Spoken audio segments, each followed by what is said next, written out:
Bienvenue et merci d'être avec nous sur la route de Pékin. Nous sommes à moins de 2 semaines maintenant de l'ouverture des Jeux. La flamme olympique entame ses dernières étapes après avoir parcouru la Chine tout entière. La torche est passée dans l'est du pays cette semaine. Elle était d'abord dans la province du Shandong, en face de la Corée et du Japon, puis le long de la rivière Jaune dans la province du Henan. Un relais quotidien et coloré qui déchaîne toujours autant d'enthousiasme chez les Chinois de tout le pays. Et il est content. Il faut dire que la pression monte chaque jour un peu plus à l'approche du grand événement, une nervosité qui gagne aussi les autorités. En dépit des promesses faites lors de l'attribution des Jeux en 2001, il ne fait décidément pas bon être dissident en Chine à l'approche des JO. Elle mesure à peine plus d'1,50 m, mais pour le gouvernement chinois, Wiser Tsering est une menace à la sécurité nationale. Pendant 3 ans, les autorités ont refusé de lui fournir un passeport. Alors la poétesse tibétaine a décidé d'attaquer le gouvernement chinois en justice, en espérant attirer l'attention sur la répression exercée par Pékin. Le gouvernement chinois n'a pas tenu ses promesses. Au contraire, il a kidnappé les Jeux olympiques. Parce que le gouvernement se sert des Jeux comme d'une plateforme pour afficher sa puissance. À 2 semaines de l'ouverture des Jeux, Pékin intensifie sa répression sur les dissidents politiques, mais aussi sur les malades du sida et ceux qui militent pour leurs droits. Selon l'ONG Human Rights Watch, nombre d'entre eux ont été assignés à résidence, transférés hors de Pékin ou tout simplement emprisonnés. Cette semaine, un dissident très actif sur Internet a été condamné à 3 ans de prison. Quant à cette militante des droits de l'homme, Wu Wenju, elle a été détenue 20 jours dans une cellule isolée. Ils m'ont poussé dans une voiture, puis ils ont pris une cagoule noire et ils ont recouvert ma tête, comme ça. Je suis restée dans l'obscurité pendant tout le trajet, avec une cagoule sur la tête, comme ça. La controverse entoure les Jeux de Pékin depuis des mois. En mars dernier, une révolte tibétaine a été réprimée dans le sang et le relais de la flamme olympique a été entaché par des manifestations dans le monde entier. Mais les médias chinois, sous le coup de la censure, ont très peu rapporté les critiques internationales. Les athlètes du monde entier, eux, commencent à converger vers le village olympique qui ouvre ce week-end, un village tout confort où ils pourront se reposer et se restaurer avant et après l'effort. Pour ce qui est de l'alimentation, certains jouent toutefois la prudence et n'ont pas l'intention de profiter des délices de la cuisine chinoise. Non pas qu'ils ne soient pas gourmands, ils sont juste suspicieux.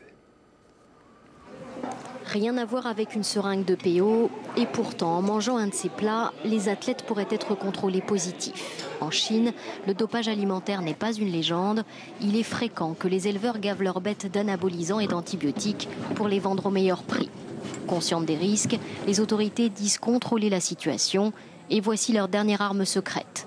Un laboratoire mobile dans lequel sera analysée la nourriture du village olympique.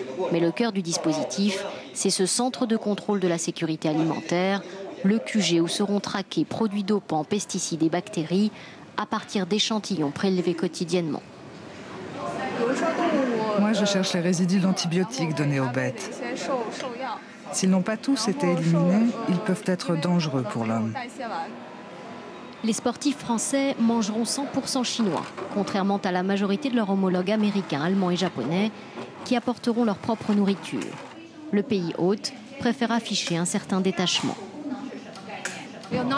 On n'est pas si déçus que ça par leur décision. Nous avons confiance dans notre dispositif de sécurité alimentaire et nous ferons de notre mieux pour l'assurer.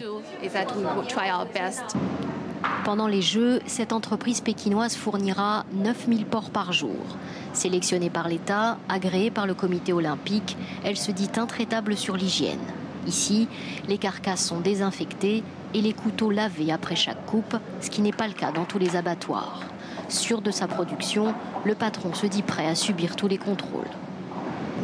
Je pense que les athlètes ne devraient pas s'inquiéter. On est très strict pendant l'élevage, on contrôle très sévèrement les maladies et avant l'arrivée à l'abattoir, on recherche la présence de produits toxiques.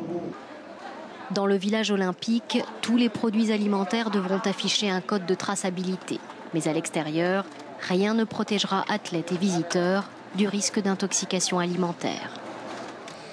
Question alimentation, certains des athlètes qui vont concourir à ces Jeux font plutôt dans la sobriété. De l'eau, une généreuse portion d'avoine et une belle carotte de temps en temps, et les voilà comblés. Je veux parler des chevaux du concours complet. Avant de partir dans la fournaise de Hong Kong où se déroulent les épreuves, les chevaux français sont actuellement à l'entraînement en Normandie, dans la Manche. Reportage Willy Bracciano. C'est un lieu de villégiature très prisé.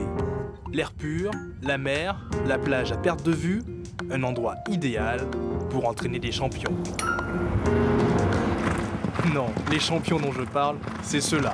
Pendant 2 semaines, à quelques jours du départ pour Hong Kong, dernière séance préparatoire olympique pour les coupes cavaliers de l'équipe de France. Une préparation au bord de l'eau. C'est vrai que ça les change d'air. Enfin, d'abord, l'air est sain ici, mais puis le décor, la mer, les chevaux sont gais. Quand ils sont ici, ça leur donne vraiment un bon moral. La mer et le sable, bon pour le moral, mais surtout pour le travail musculaire des chevaux. Ce qui est formidable ici, c'est qu'on a toutes les qualités de sol pour les faire galoper. C'est-à-dire qu'on peut galoper, comme on l'a dit tout à l'heure, dans le profond où on leur demande un très gros effort sans avoir besoin d'aller vite, ce qui est important pour nous, pour préserver les jambes. Puis l'énorme avantage aussi, c'est toujours en ligne droite, donc ça c'est très important parce qu'on évite de fatiguer les jambes des chevaux dans des virages excessifs. Et puis ils marchent une demi-heure au pas dans l'eau après le galop et ça c'est très très bon pour les tendons.